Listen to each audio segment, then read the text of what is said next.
तो છોટાઉદેપુરમાં કોલસા ભરેલા ટ્રેલરે રોડ પર પલટી મારી। છોટાઉદેપુરના નેશનલ હાઈવે 56 પર અકસ્માત સર્જાયો, જ્યાં રોડ વચ્ચે ટ્રેલર પલટી જતા ટ્રાફિક જામ સર્જાયો હતો। ધંધોડા ગામ પાસે કોલસા ભરેલ મોટર ટ્રેલર રોડ વચ્ચે જ પલટી મારી ગયું હતું। ધંધોડા ગામે ટ્રેલરના ડ્રાઈવરે બમ્પના કારણે સ્ટીયરિંગ પરથી કાબુ ગુમાવ્યો હતો, જેના કારણે આ ટ્રેલર પલટી મારી ગયું। ઘટનામાં ટ્રેલર ડ્રાઈવરને ઈજાઓ પહોંચી છે। મોટું ટ્રેલર ધંધોડા તરફથી છોટાઉદેપુર આવી રહ્યું હતું અને તે દરમિયાન આ બનાવ બન્યો। આગળ વાત કરીએ સુરતમાં કે જ્યાં ટેમ્પો ચાલકની બેદરકારીથી હાલાકી સર્જાઈ। કાપોદ્રા પોલીસ સ્ટેશન પાસેના બ્રિજની ઘટના સામે આવી છે, જ્યાં બ્રિજ સાંકડો હોવા છતાં ટેમ્પો ઘુસાડવામાં આવ્યો। બ્રિજ પર ટર્ન નાનો હોવાથી ટેમ્પો ફસાયો હતો। ટેમ્પોના ચાલકે રિવર્સ લેતા વાહન ચાલકો અટવાયા। અન્ય વાહન ચાલકોએ બ્રિજ પરથી રિટર્ન જવાનો વારો આવ્યો। બ્રિજ પર ટ્રાફિક જામની પરિસ્થિતિ સર્જાઈ હતી। ત્યારે આ જે સમગ્ર ઘટના સર્જાઈ તેના દ્રશ્યો સામે આવ્યા છે, જેમાં જોઈ શકાય છે કે આ બ્રિજનો જે માર્ગ છે તે ખૂબ જ સાંકડો છે, તેમ છતાં આ જે અહીં વાહન ઘુસાડવામાં આવ્યું, જેના કારણે આ ટેમ્પો ચાલકની બેદરકારીના કારણે ટ્રાફિક જામ સર્જાયો હતો। ઘણા સમય સુધી ટ્રાફિક જામ રહ્યો। અહીં અન્ય વાહન ચાલકોને રિવર્સ લઈને પરત ફરવાનો વારો આવ્યો।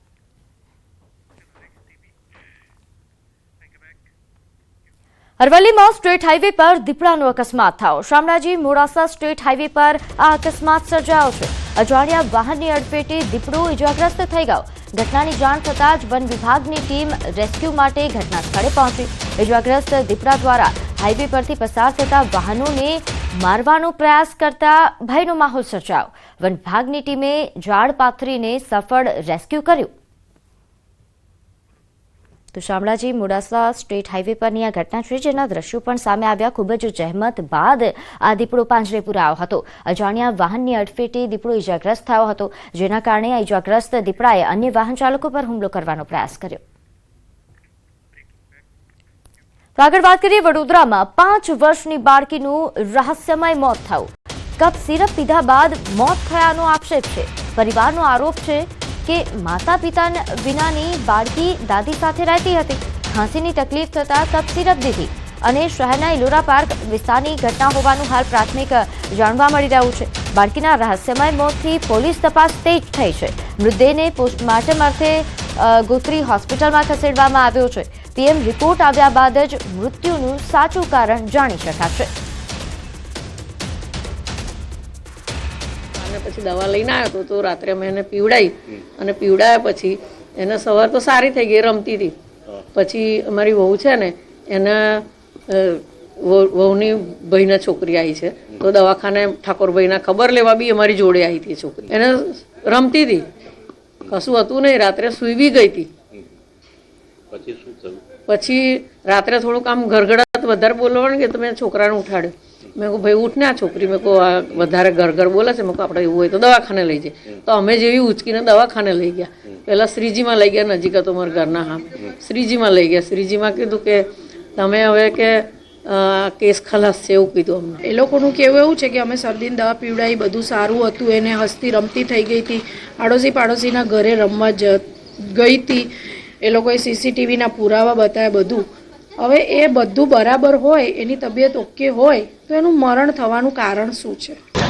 એમના મરણ જનાર છે એમના માસી તરફથી આક્ષેપો હતા કે કંઈક ખોટું થયું છે, પણ રાઈટ નાઉ અત્યારે વિષય એવો છે કે પંચનામું કર્યા પછી એમનું પીએમ થશે। પીએમમાં પેનલથી થશે અને વિશેરા પણ લેવામાં આવશે અને ફોરેન્સિક રિપોર્ટ આવ્યા પછી એમાં આપણે કંઈક વિવરણ ઉપર આવી શકીએ।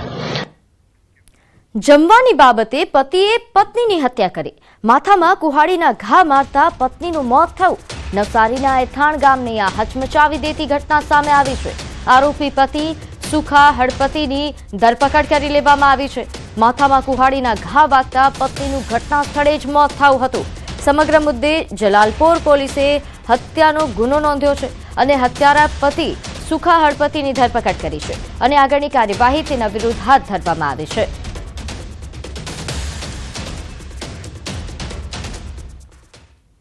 તારીખ 17/1/2026 બપોરના સમયે જે આ આરોપી છે સુખાભાઈ ગુલાબભાઈ હળપતિ નાઓએ પોતાની પત્ની મનીષાબેન નાઓને જમવા બાબતે બોલાચાલી ઝઘડો કરી માથાના ભાગે કુહાડીના તીક્ષ્ણ ઘા મારી ગંભીર ઇજા પહોંચાડી મૃત્યુ નિપજાલ હતી, જે બાબતે ગુનો નોંધવામાં આવેલ હતો અને આ જે આરોપી છે સુખાભાઈ ગુલાબભાઈ હળપતિ નાઓની ધરપકડ કરવામાં આવેલ છે। તો ઉત્તર પ્રદેશના બુલંદ શહેરમાં આવેલા સમસરપુર ગામમાંથી સનસનીખેજ ઘટના સામે આવી, જ્યાં વિવાદ બાદ જમાઈને તેના સાસરિયાઓએ નિર્દયતાથી માર માર્યો। લાકડીઓ અને ઈંટોથી માર મારવાની સમગ્ર ઘટના સીસીટીવીમાં કેદ થઈ ગઈ અને હવે તે સોશિયલ મીડિયા પર ઝડપથી વાયરલ થઈ રહી છે। વાયરલ વિડીયોમાં સ્પષ્ટપણે 2 મહિલાઓ અને 2 યુવાનો એક યુવાનને ઘેરી લેતા અને તેના પર હુમલો કરતા દેખાય છે। હુમલાખોરો વારંવાર લાકડીઓ અને ઈંટોથી તેના પર હુમલો કરતા જોવા મળે છે। પીડિતાએ ચીસો પાડી અને બૂમો પણ પાડી, પરંતુ આરોપીઓએ તેની અવગણના કરી। ઘટનાની માહિતી મળતા ઘટના સ્થળે હાજર પોલીસ કર્મચારીઓએ તાત્કાલિક યુવાનને આરોપીના પંજામાંથી બચાવ્યો અને તાત્કાલિક તેને સારવાર માટે હોસ્પિટલમાં લઈ જવામાં આવ્યો।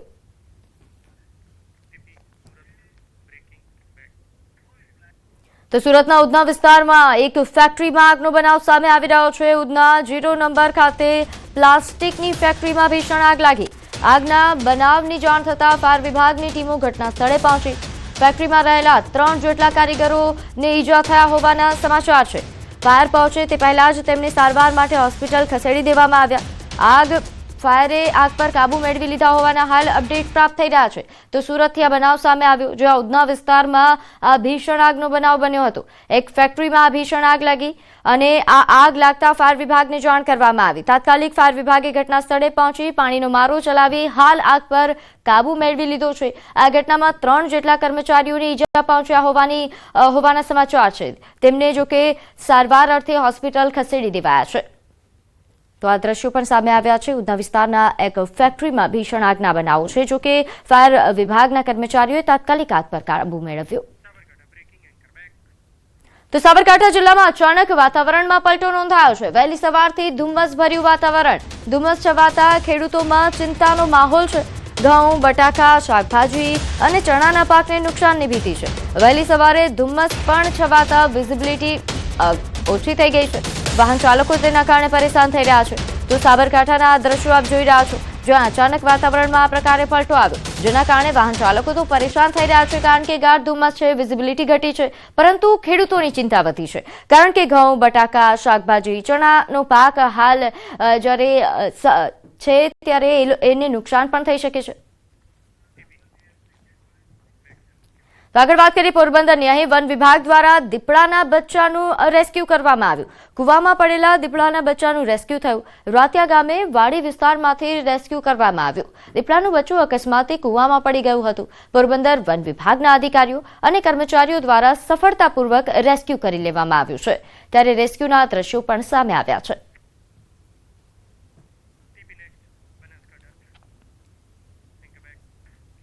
આગળ વાત કરીએ ગુજરાતના રાજ્યપાલ આચાર્ય દેવવ્રત, વિધાનસભા અધ્યક્ષ શંકર ચૌધરી તેમજ મંત્રી જીતુ વાઘાણી બનાસકાંઠા પહોંચ્યા હતા। ત્યાં વડગામના ભૂખલા ખાતે બનાસ ડેરી અને સુઝુકી દ્વારા તૈયાર કરાયેલા બનાસ સુઝુકી બાયો સીએનજી પ્લાન્ટનું લોકાર્પણ કર્યું। અહીં મોટી સંખ્યામાં પશુપાલકો તેમજ આગેવાનો ભૂખલા ગામે પહોંચ્યા હતા। નોંધનીય છે કે સુઝુકી કંપનીના મેનેજિંગ ઓફિસર કેનિચીરો ટોયોફકુફુ પણ ઉપસ્થિત રહ્યા હતા। આ અંગે શ્વેત ક્રાંતિ બાદ હવે બનાસમાં ગોબર ક્રાંતિની શરૂઆત થયા હોવાનું મંત્રી જીતુભાઈ વાઘાણીએ નિવેદન આપ્યું। તો વિધાનસભાના અધ્યક્ષ શંકર ચૌધરીએ ધરતીને ફળદ્રુપ રાખવા માટે આ એક મહત્વપૂર્ણ અભિયાન ગણાવ્યું।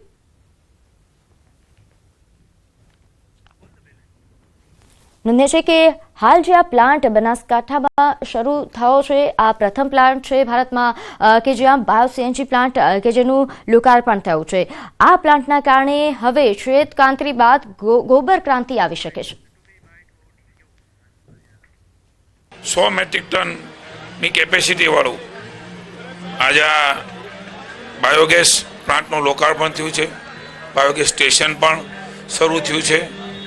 ચેલેન્જીસની સામે લડવા માટે માનની મોદી સાહેબે જે પ્રકારે ગોબરધન, હું એમ કહીશ કે એક વખત શ્વેત ક્રાંતિ હતી, હવે ગોબર ક્રાંતિની શરૂઆત એ મોદી સાહેબના નેતૃત્વની અંદર ગુજરાત રાજ્યમાં આદરણીય અમિતભાઈ શાહ, માનની મુખ્યમંત્રી ભૂપેન્દ્રભાઈના વડપણ નીચેના માર્ગદર્શન નીચે આદરણીય શંકરભાઈ શરૂ કરી છે।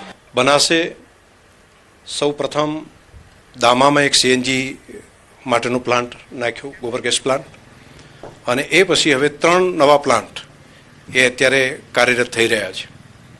આજે વડગામના ભૂખલા ગામે